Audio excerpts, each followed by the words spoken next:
Maintenant, une autre notion, la surface thermique au sens de la réglementation thermique, la SRT, qui est quelque chose qui va évoluer dans le temps. Donc je vous donne celle qui est en vigueur à l'époque où je vous parle, en 2021.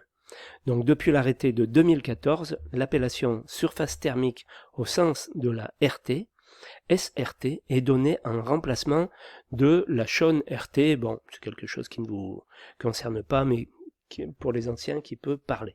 Il existe deux façons de la déterminer en fonction de l'usage du bâtiment ou de la partie de bâtiment concernée. On distingue la SRT pour le résidentiel, pour les logements, et celle pour le non résidentiel, le tertiaire. Donc, la SRT pour le résidentiel, la méthode décrite ensuite est adaptée pour une maison individuelle ou une maison accolée, un bâtiment ou une partie de bâtiment d'habitation collectif. Elle consiste à l'addition des surfaces des planchers, construits à chaque étage et destinés à l'habitation. Ces surfaces sont comptées au nu extérieur des murs périphériques constituant l'enveloppe du bâtiment. Autrement dit, il s'agit d'une cote hors tout.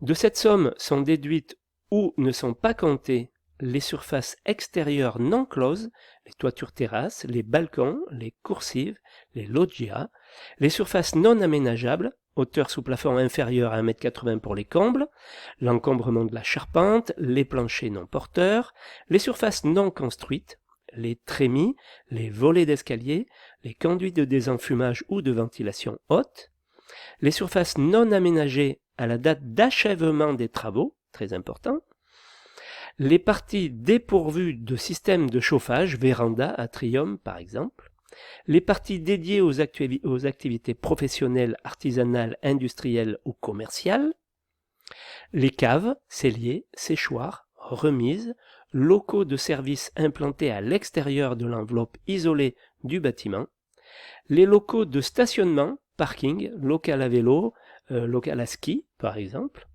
les locaux destinés au fonctionnement du bâtiment, local poubelle, chaufferie, local d'entretien par exemple. Donc tout ça c'est résumé sur un croquis, la SRT, c'est tout ce qui est indiqué en vert, donc surface inférieure à 1,80 m, ça ce n'est pas concerné, les coursives non plus, les comptes non aménagés non plus, c'est uniquement ici ce qui est en vert.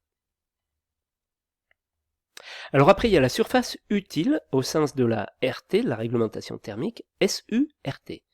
Elle est décrite dans l'arrêté de 2012, c'est l'addition des surfaces de plancher construits à chaque étage auxquels sont déduits ou pas comptés les surfaces occupées par les murs, y compris l'isolation, donc y compris le doublage, les cloisons fixes prévues sur les plans, les poteaux, les marches et les cages d'escalier, les cages d'ascenseur ou de monte-charge, leur emprise sur le plancher bas est également déduite, l'emprise des escaliers. La cage d'escalier est un volume indépendant. Les gaines et conduits, ainsi que leur emprise sur le plancher bas, les ébrasements donc de portes et de fenêtres, les locaux techniques exclusivement dédiés au fonctionnement du bâtiment et à usage temporaire. La SRT pour le non résidentiel, dans cette méthode adaptée aux autres usages que l'habitation, la surface utile au sens de la RT du bâtiment ou de la partie de bâtiment concernée est déterminée dans un premier temps, comme ce qu'on vient de voir, puis un coefficient multiplicateur est appliqué pour obtenir le SRT pour le non résidentiel. Il est compris entre 1,1 et 1,2, ce coefficient est défini en fonction de la destination, c'est-à-dire de l'usage des locaux. Donc pour les bureaux et les bâtiments d'enseignement primaire, il est de 1,1. Il passe à 1,2 pour ceux d'enseignement secondaire, d'accueil de la petite enfance, les foyers de jeunes travailleurs et les cités universitaires. Ça, j'imagine que c'est par rapport à la surface de cloison. Plus je vais avoir des bâtiments dans lesquels on travaille par rapport aux bâtiments d'habitation, et moins il va y avoir de cloisons en pourcentage de la surface de plancher. Voilà pourquoi on applique un coefficient qui a été déterminé au niveau national.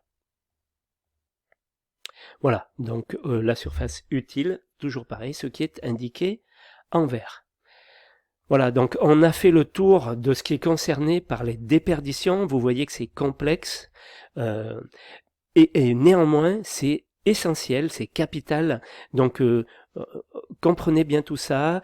Il va falloir le repasser. Je pense que au fur et à mesure de la formation, n'hésitez pas à revenir dessus sur ces notions, l'inertie en particulier, le psi, le lambda, le r, tout ça c'est super important parce que ça détermine des réglementations, donc des matériaux et puis des modes opératoires qui vont entrer en jeu pour obtenir le confort et surtout être conforme et qu'après les clients, le client final puisse assurer son logement. Puisque pour assurer son logement doit être conforme aux réglementations. Donc les déperditions auront dû être prises en charge. Voilà.